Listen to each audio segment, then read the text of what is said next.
Iran versus Israel, America ఇలా ఒకరిపై ఒకరు దాడులు భీకరంగా కనిపిస్తున్నాయి. ఈ ప్రభావం ప్రపంచ దేశాలపై ఎలా ఉండబోతోంది అనే ఒక ఆందోళన స్పష్టంగా ఉంది.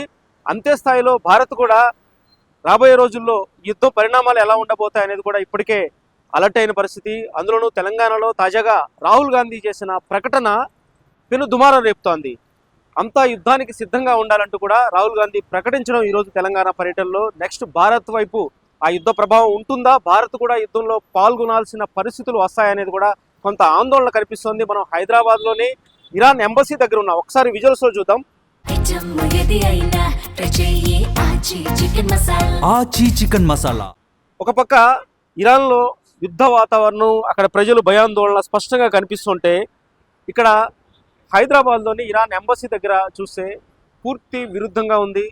మొత్తం ఇక్కడికి ఎవరైతే బాధితులు రాలేదు, ఎందుకంటే దీనికి కారణం ప్రధానంగా అటు ఢిల్లీలో ప్రత్యేకంగా వాళ్ళకి ఏదైతే అక్కడ ఇరాన్లో చిక్కుకున్న తెలుగు వాళ్ళ కోసం తెలంగాణ రాష్ట్రం నుంచి ఇరాన్లో చిక్కున్న వారి కోసం ప్రత్యేకంగా అక్కడ ఎంబసీలో సెల్ ఏర్పాటు చేయడం, దాంతోపాటు ప్రత్యేకంగా ఢిల్లీలో వారి సహాయం కోసం కాల్ సెంటర్ ఏర్పాటు చేయడం, ఎప్పటికప్పుడు తెలంగాణ ప్రభుత్వం కూడా అక్కడ పరిస్థితిని సమీక్షించడంతో కొంత గందరగోళ వాతావరణం ఎక్కడ కూడా ఇక్కడ ఇరాన్ ఎంబసీ హైదరాబాద్లో ఇక్కడ కనిపించడం లేదు. బాధితులు ఎవరు కూడా ఇక్కడికి వస్తున్న దాఖలాలు కూడా ఇప్పటివరకు అయితే లేవు. అయితే ముఖ్యంగా మనం ఇక్కడ మాట్లాడుకోవాల్సింది, ఇప్పటి వరకు అంటే అధికారికంగా ఒక క్లారిటీ రానప్పటికీ కూడా 2022 లెక్కల నుంచి ఇప్పటివరకు చూసుకుంటే దాదాపు 10,000 మంది భారతీయులు ప్రస్తుతానికి ఇరాన్లో చిక్కుకున్నట్టుగా తెలుస్తుంది. అంటే ఒక పక్క ఇరాన్పై ఇటు ఇజ్రాయెల్, అమెరికా భీకర దాడులు, దాన్ని తిప్పికొట్టే ప్రయత్నం కూడా ఇరాన్ చేస్తూనే ఉంది. ఈ నేపథ్యంలో భారతీయులు అక్కడ ఎంత సురక్షితంగా ఉన్నారు అనేది ఒక ఆందోళన కలిగిస్తుంది ఇక్కడ ఇండియాలో వారి కుటుంబ సభ్యులు కానీ వీళ్ళందరినీ గమనించినప్పుడు. అయితే మొత్తంగా 10,000 మంది భారతీయులు ఇరాన్లో ఉంటే అందులో ఎక్కువ శాతం మంది మెడికల్ విద్యార్థులే కనిపిస్తున్నారు. ఎందుకు అంతలా మెడికల్ విద్యార్థులు ఇరాన్ వెళ్తారంటే దీనికి అనేక కారణాలు ఉన్నాయి. ఎందుకంటే ఇక్కడ మెడికల్ సీటు లభించడం, అందులోనూ ఆ సీటు ఇక్కడ కొనాలి, చదువుకోవాలి అంటే కొంత ఖర్చుతో కూడుకున్న వ్యవహారం.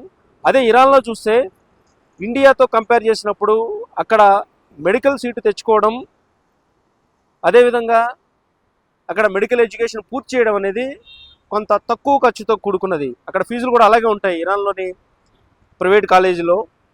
దాంతోపాటు అక్కడ ఇక్కడి నుంచి ప్రధానంగా ఇండియా నుంచి విద్యార్థులు వెళ్ళడానికి మరో కారణం, అక్కడ హాస్టల్లో ఉండడం కానీ వసతులు కానీ ఇవన్నీ కూడా ఇండియాతో పోల్చినప్పుడు చాలా తక్కువ ఖర్చుతో అయిపోతాయి.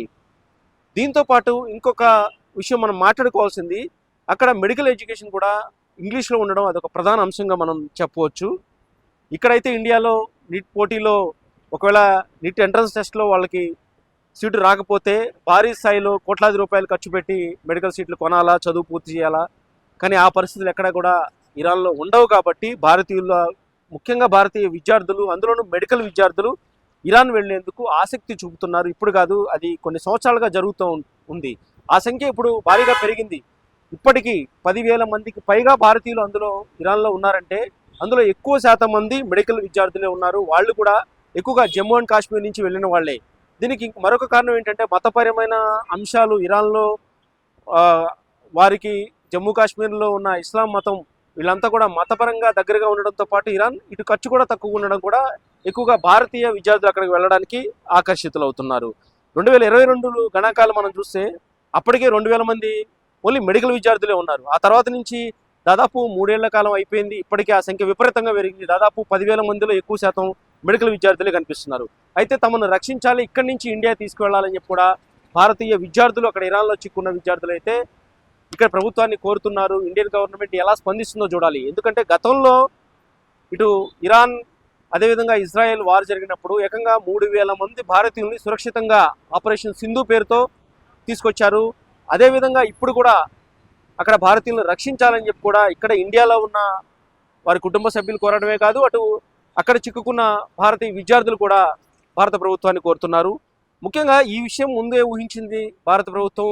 అంటే ఫిబ్రవరి చివరి వారంలో హెచ్చరించింది, వెంటనే అక్కడ ఇరాన్లో ఉన్న ఇండియా సంబంధించిన విద్యార్థులంతా వెనక్కి వచ్చేయాలి, స్పెషల్ ఫ్లైట్ల ద్వారా అయినా మీరు వచ్చేయాలి, కమర్షియల్ ఫ్లైట్ల ద్వారా అయినా మీరు వచ్చేయాలని చెప్పి కూడా స్పష్టంగా చెప్పింది. కానీ ఇక్కడ ఒక ఇబ్బందికరమైన విషయాన్ని విద్యార్థులు ఎదుర్కొన్నారు. అదేంటంటే వాళ్ళకి ఈ వారంలో మొదటి వారంలోనే మార్చి మొదటి వారంలో వాళ్ళకి ఎగ్జామ్ ఉన్నాయి మెడికల్ విద్యార్థులకు. ఆ ఎగ్జామ్ పూర్తి చేసిన తర్వాత వెళ్దాం, ఒకవేళ అక్కడ ఎగ్జామ్ రాయకపోతే ఇన్నాళ్ళు చదివిందంతా వృధా అవుతుంది కాబట్టి ఖచ్చితంగా ఎగ్జామ్ రాసి వెళ్దామని ఉన్నారు. ఇప్పుడు ఆ విధంగా పరీక్ష కోసం ఆగితే ఈరోజు ప్రాణాల మీదకే వచ్చిన పరిస్థితి కనిపించింది. ఇలా చిక్కుకున్న విద్యార్థులను ఈరోజు ఎలా రక్షించాలనేది ఒక పక్క తెలంగాణ ప్రభుత్వం, హైదరాబాద్కు చెందిన వాళ్ళు కానీ తెలంగాణ వ్యాప్తంగా ఇతర జిల్లాల నుంచి వెళ్ళి ఇరాన్లో చిక్కున్న వారి కోసం తెలంగాణ ప్రభుత్వం భారత ప్రభుత్వంతో మాట్లాడుతుంది. ఎప్పటికప్పుడు ఎవరెవరు ఎక్కడున్నారు ఏంటనేది కూడా ఇక్కడ కుటుంబ సభ్యుల నుంచి వివరాలు సేకరిస్తున్నారు. ఇలా మొత్తానికైతే భారత్ నుంచి ఇప్పుడు ప్రస్తుతానికి ఇరాన్లో ఉంటున్నవారు, ఇరాన్లో చిక్కుకున్నవారు 10,000 మందికి పైగా ఉన్నారు. వారిని రక్షించాలని చెప్పి కూడా ఒక పక్క డిమాండ్ వ్యక్తం అవుతుంది. మరో పక్క చూస్తే ఏ విధంగా ఇప్పుడున్న పరిస్థితుల్లో భారత ప్రభుత్వం వాళ్ళని సురక్షితంగా తీసుకొస్తుంది అనేది కూడా కొంత ఆసక్తిగా కనిపిస్తుంది. మొత్తానికి ప్రపంచవ్యాప్తంగా ఈ భీకర యుద్ధం ఎటు వెళ్ళబోతుంది, ఎలాంటి పరిణామాలకు దారితీస్తుంది అనేది ఒక ఆసక్తి స్పష్టంగా అందరిలో కనిపిస్తోంది. శేషు వైపు దేశం, ఇరాన్ ఎంబసీ, హైదరాబాద్. ఆచి చికెన్ మసాలా